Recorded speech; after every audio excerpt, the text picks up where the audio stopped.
been a while since I've taken a look at a Ninja Turtles game. For the most part, the Ninja Turtles license is one that the gaming industry has been pretty kind to, as there's been some really good games bearing the Ninja Turtles license, and you know what? This one is often thought of as the best in the bunch.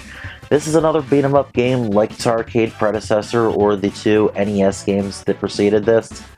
Two of the three, I should say. Anyway, this one has garnered a huge following. A lot of people are absolutely in love with it. They think it's like one of the best beat-em-ups of all time. I want to see if it's really worthy of that hype. Turtles in Time was the sequel to the original Teenage Mutant Ninja Turtles arcade game. It first appeared in arcades in September of 1991, and then just under a year later, the game found its way to homes on the Super Nintendo. Not unlike the version of the original arcade game on the NES, this one had a few changes from its cabinet counterpart. Enemies were added, levels were changed, as were some of the music and animations. The whole Technodrome stage was created for this game, and I've even heard some reviewers say they prefer the Super Nintendo version to the arcade. Since I've reviewed it before and it sometimes seems like an elephant in the room when people talk about Turtles in Time, let's just talk about Hyperstone Heist for a brief moment.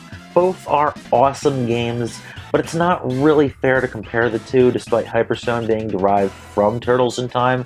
They've altered quite a bit and incorporated stuff from the original arcade game as well. The Super Nintendo offering is the more popular of the two without a doubt. I didn't have either game back in the 16-bit era, but I've spent quite a bit of time with Hyperstone Heist over the last few years, so I might be in the minority that likes that one a little bit better. It might also be worth noting that I've never played the Turtles in Time arcade machine. Honestly, I don't even think I've ever seen one in person, so I can really only vouch for the Super Nintendo game. But what a game it is! If you like the NES version of Teenage Mutant Ninja Turtles 2 the arcade game, or TMNT 3 the Manhattan Project, you will certainly love this, as it is colorful and action-packed. Some of the alterations made to the game were to highlight the abilities of the Super Nintendo as a console. Mode 7 and scaling are full in effect. It's not just a gimmick either. Having the throw foot soldiers Shredder in the foreground as a boss battle was a pretty clever idea if you ask me. As you can tell by my gushing a little bit, I think the presentation here is really good. The visuals are great. Nowhere as good as the arcade counterpart, but the game still manages to capture the look and feel quite well. The sound effects and the voice samples are excellent, but I will say something about the music, and that is that I find it kind of annoying. I know some people rave about the music in this game, and it is considered rather iconic, but something about the arrangements, or maybe even the Super Nintendo sound itself, it just doesn't do it for me. In this day and age, a quick web search will find you MP3 downloads of the soundtracks to many different video games, so it's easy to compare songs from this, the arcade version, and even a Hyperstone Heist side by side if you wanted, and I think you might want to try that Pepsi challenge for yourself. The only other real shortcoming about this game is that they couldn't do a 4-player mode like the arcade version, and you know, I really think that kind of sucks. If Konami and whoever has the rights to make the TMNT games nowadays could work something out, I'm not sure, I think it's Activision who has the rights now.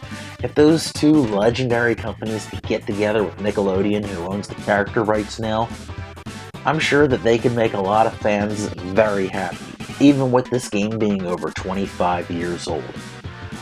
I know that if you have Mutant Nightmare for the GameCube, PS2, or Xbox, you can unlock the arcade version of Turtles in Time by simply beating the first episode, but that version will have different music and voice effects, which makes it nice, but probably not the same experience. This game seems to be loved by both Ninja Turtle fans and beat-em-up fans alike. It has garnered quite the reputation over the years, and you know what? I think it is completely warranted. So playing it for yourself goes without saying. Like I said, you can get yourself a copy of Mutant Nightmare on those 6th generation consoles and check out the arcade version, sort of. You don't have the full experience there. Getting yourself that Super Nintendo copy, it's going to set you back if you're going to buy the physical cartridge. Currently, it's around $45 for the loose cart, so emulation is not a bad option here. Anyway, What's your favorite Ninja Turtles game? I think the original arcade game is still mine, but this is pretty darn awesome. I'd love to hear what you think, though. So leave a comment, like the video, subscribe to the channel. Love to hear from you. Hope you've enjoyed. Thank you for watching. Take care.